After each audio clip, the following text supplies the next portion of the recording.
Hey guys, Harlan Hill. I'm gonna wait for the crowd to build as we always do. I'm sure you guys saw a lot of the exciting coverage DML had from Washington. It was crazy. Amazing crowds. And waiting on the crowd to build. I'm gonna wait on you guys to build. While we're waiting on that, I just want to remind you guys, you gotta go get the app. It's Dennis Michael Lynch in the Apple App Store and in the Android Google Play Store. So don't forget to get it. Good morning, guys. Good morning, Bridget. Good morning, Susie. Good morning, Jennifer. Where are you guys from? Oh, we're up over 1,000. That's good. All right, so for those of you guys that just joined us, don't forget to get the app. Dennis Michael Lynch. There's exclusive content in there. If you want to stay up to date with the latest news and what DML is up to, whether it's a walk and talk, a walk and sit, a walk and drive, if DML's battling a protester, just owning a protester or a celebrity like he did in Washington, you're only going to get that push notification, that content through the app. So you got to go get it. It's the Google Play Store. Search for Dennis Michael Lynch, or the iOS App Store, Dennis Michael Lynch. All right, so let's get down to it. There's lots of really breaking news. A lot of breaking news over the last, 12 hours. The biggest one that I just saw about 40 minutes ago is that Marco Rubio, the Republican senator from Florida, one-time foe of Donald Trump, he announced on Facebook that he is going to support Donald Trump's nominee for Secretary of State, Rex Tillerson. Rex is actually, I think, a brilliant pick. Look, he ran one of the largest companies in the world, and at that, it was one of the largest oil companies in the world. And so when you have an oil company like that, it's like running a small country. He had 80-something thousand employees in dozens of countries. He managed an enormous budget. It's the market cap of that company is a few $100 billion. I mean, it's huge. This guy had enormous responsibility. If you're talking about finding somebody with executive experience, doesn't come better than Rex Tillerson. This is what Donald Trump ran on, I don't mean to beat a dead horse, but this is what he ran on, guys. He said that we don't have our best and brightest negotiating trade deals in Washington. No, what we've had for years is political hacks, people like John Kerry, who's a joke, somebody who said, and this isn't a joke, guys. I mean, it's actually pretty serious. That gives you an insight into what John Kerry thinks. He said that air conditioning units and refrigerators are a bigger threat to global security than ISIS. This guy's not just incompetent, he's an idiot. He's an idiot.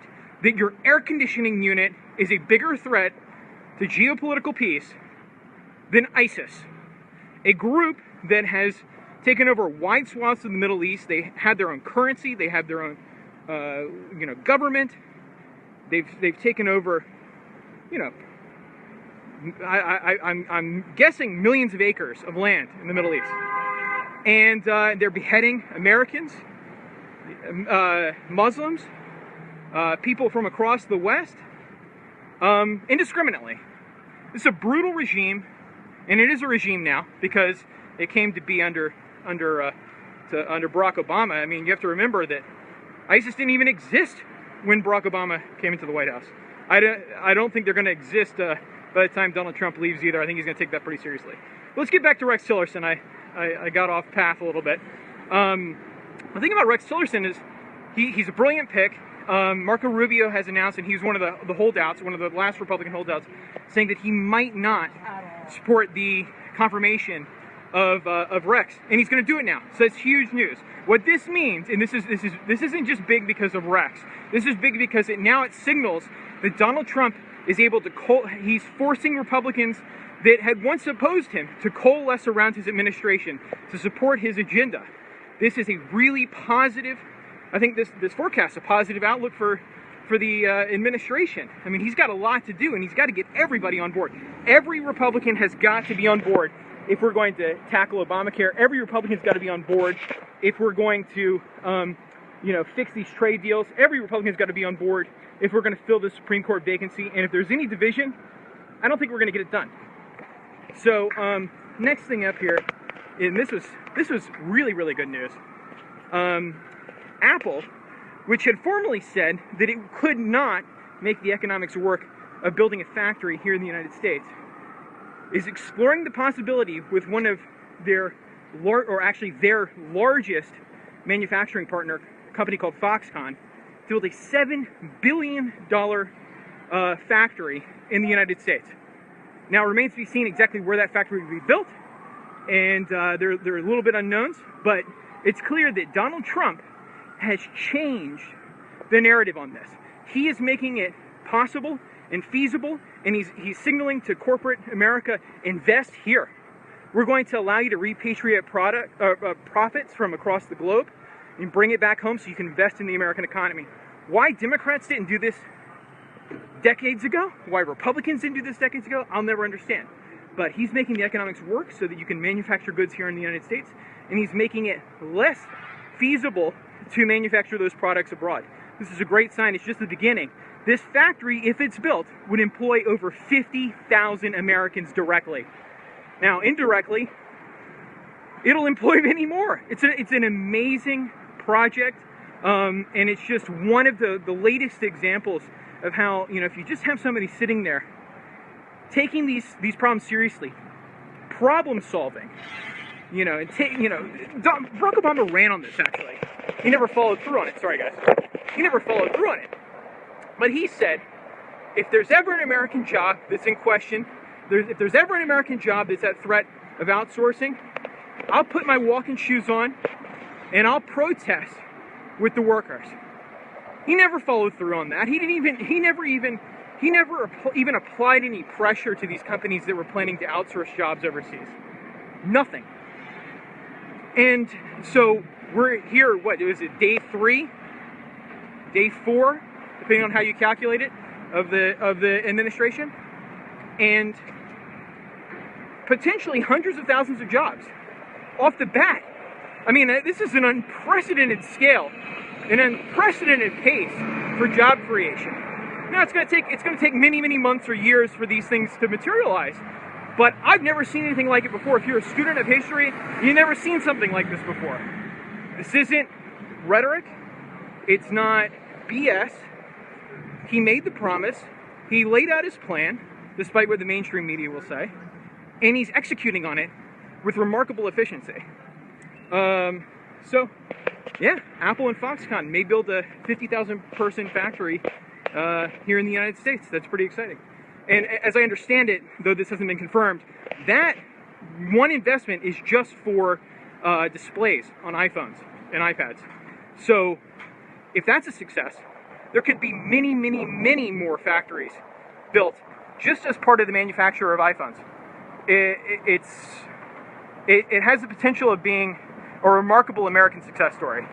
So, fingers crossed that we can make that one work. The next thing here is that, and this relates to trade. I know something that was I will tell you, it was one of the main issues that made me first look at Donald Trump. When I started hearing him talk about how the trade deals that have been negotiated over the last 30 years have screwed the American middle class, have left places like Pennsylvania, Ohio, Michigan, Wisconsin, even my home state of South Carolina, North Carolina, we used to have textiles produced, we used to have furniture produced. We used to make a lot of stuff in this country, everything that you would consume. I'm actually wearing an American-made sweater and an American-made shirt, but this jacket was made in China. But my point is, you used to be able to buy everything. You go into like a thrift store, and you can find so many made in America things that are decades old, and they're high quality. Things have lasted because we made stuff to last, not this cheap Chinese crap. And so when he stood up and he said, we're going to fix these trade deals, we're going to start negotiating them to advantage working class Americans, I said, wow, this guy's saying it, and he's articulating exactly how he's going to do it. He's got the guts to say it when mainstream conservatives and Democrats said that it was impossible. He's saying, no, we're going to do it. Day one, I'm going to pull out of TPP. I'm going to renegotiate NAFTA, and we're going to compete on a level playing field. And that was amazing, because everybody agrees that we should have fair trade. Everybody agrees that we should be able to trade openly with partners that are competing on a level playing field. But that's not what we have. You know, if you and I want to go start let's go start a shirt company. We're going to make dress shirts in China. Or we're going to go build a car in China. We couldn't do it on our own. We would have to go and partner with a local Chinese manufacturer to do it. We couldn't, if you and I wanted to go buy a shirt maker there, a phone maker, whatever you want, we could not do it there.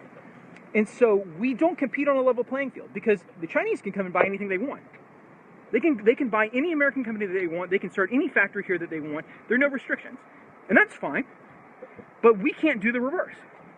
You know, even in a place like South Korea, where, you know, you see plenty of Hyundais and Kias on the road, well, until recently, it was very difficult to make American cars there. We couldn't do the reverse. We take their goods here and sell them, and they're very successful. You have Samsung phones, LG dishwashers, Kia cars. But we can't sell an Apple phone there or a GE dishwasher, or let alone manufacture it there with the same ease. So we haven't been competing on a level playing field. And he's saying, enough with this. It's crazy. Are we stupid? And the answer to that for a long time was yes. And it's not just political party. Both parties did it. And I think it's because they were beholden to big interests, these big corporate interests. They'd rather manufacture their goods at very, very cheap prices abroad, bring it here, sell it for next to nothing. You know, and that's great for corporate profits, but that sucks for me and you. You know? That kills the golden goose of the American economy. So, the news there is that we are, with executive order today, Monday, withdrawing from TPP totally. And we are free to negotiate a new deal, with countries that want to compete on a level playing field. But we're not going to be dumb about it anymore, and we're gonna restart. We're pressing the reset button on this. Thank God. Donald Trump's going to be meeting with the president of Mexico to talk about NAFTA. So, lots happening. I think that, we're done with TPP. We're free to renegotiate a better deal. And we're going to be renegotiating NAFTA very soon. So positive news. He's actually following through on his campaign promises. I shouldn't be shocked, but I am, because history shows that very few actually do. The next I saw, and this has the potential... Sorry, guys. Let's switch hands here. It's cold. It's really cold.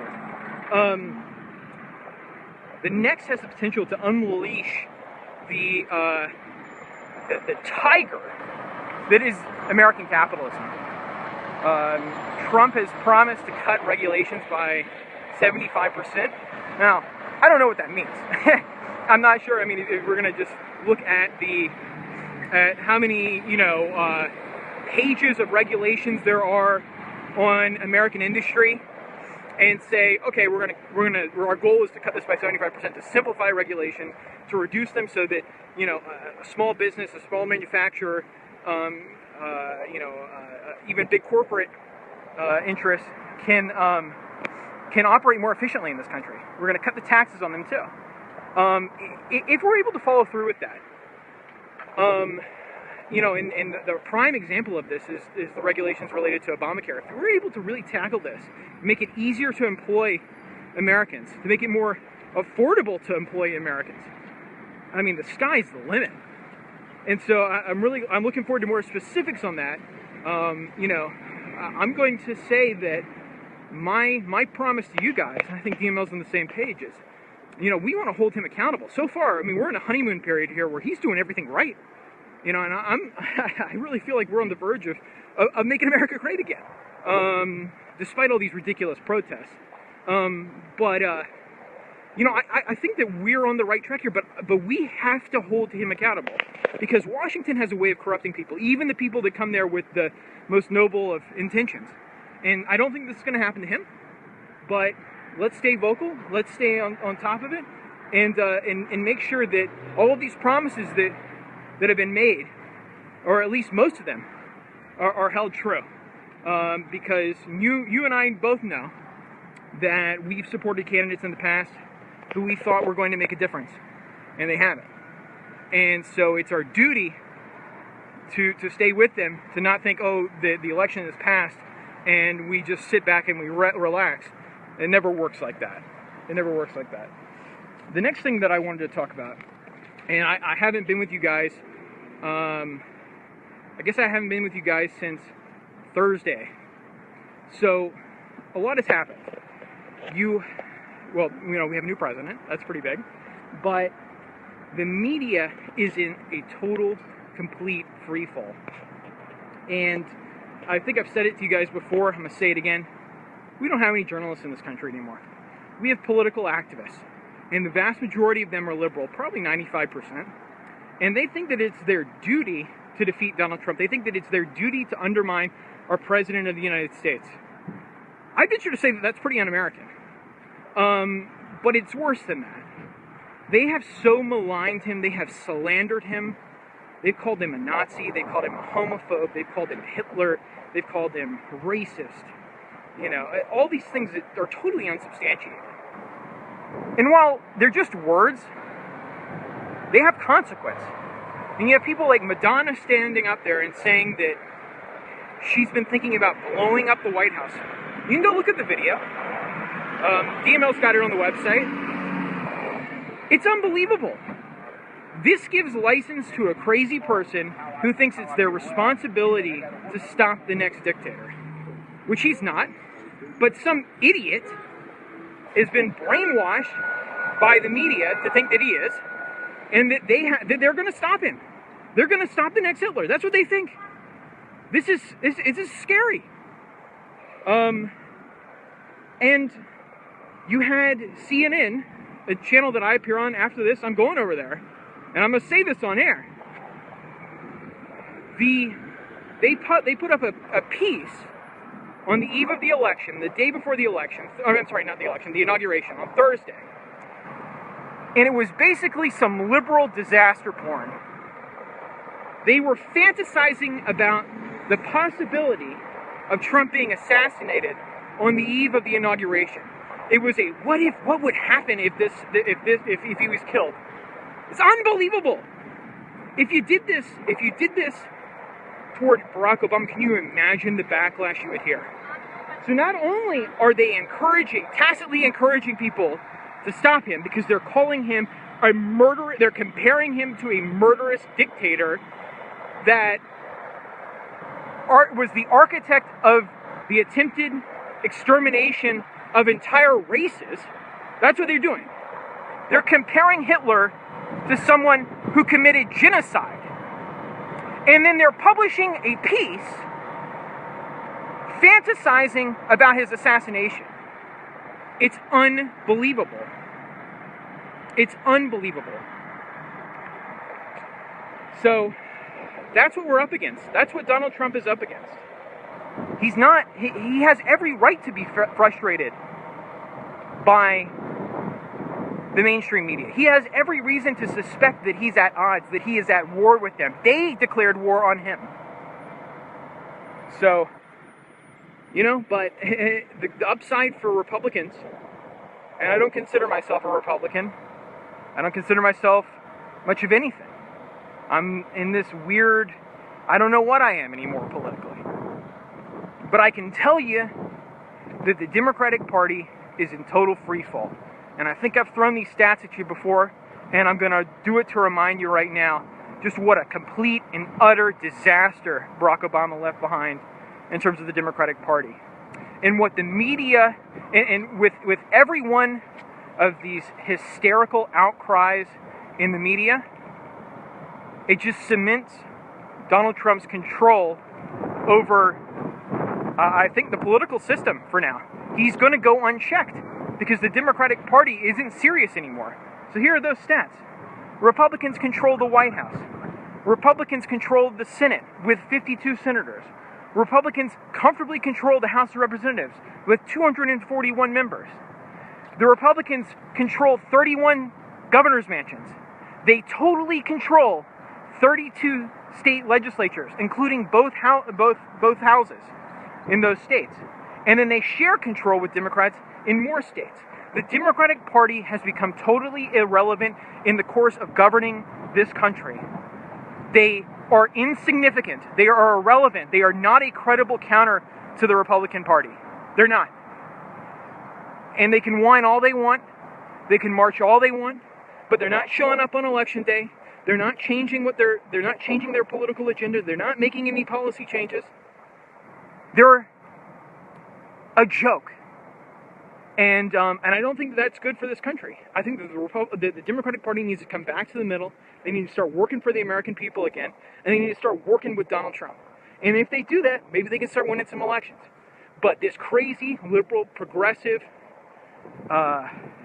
almost socialist agenda espoused by people like Bernie Sanders and Elizabeth Warren, it's not going to work. It's not going to work. You're not going to vote for it. You're not going to support it. And when you start seeing results, like we already are, in the early days of this administration, there's no way that you're going to support this radical agenda on the left.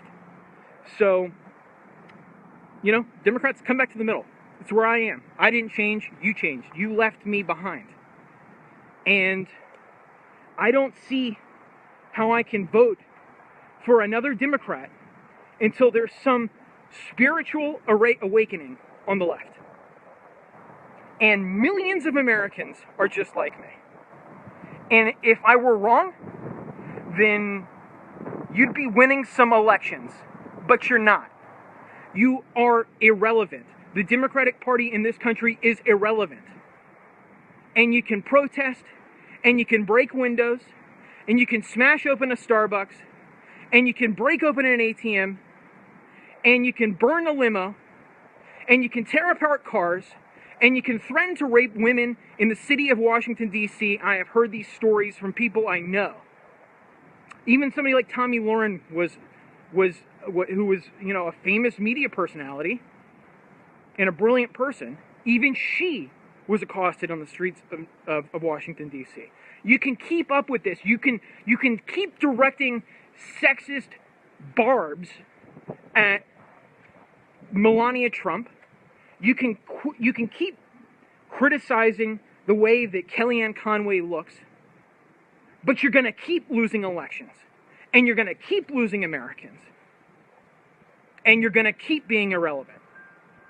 So with that, after that rant, download the app, Dennis Michael Lynch. It's in the Google Play Store, play.google.com. Get the Dennis Michael Lynch app in the Apple App Store. Got to get it. I have it on both my phones. I have both Android and iPhone, so that I can experience it in both.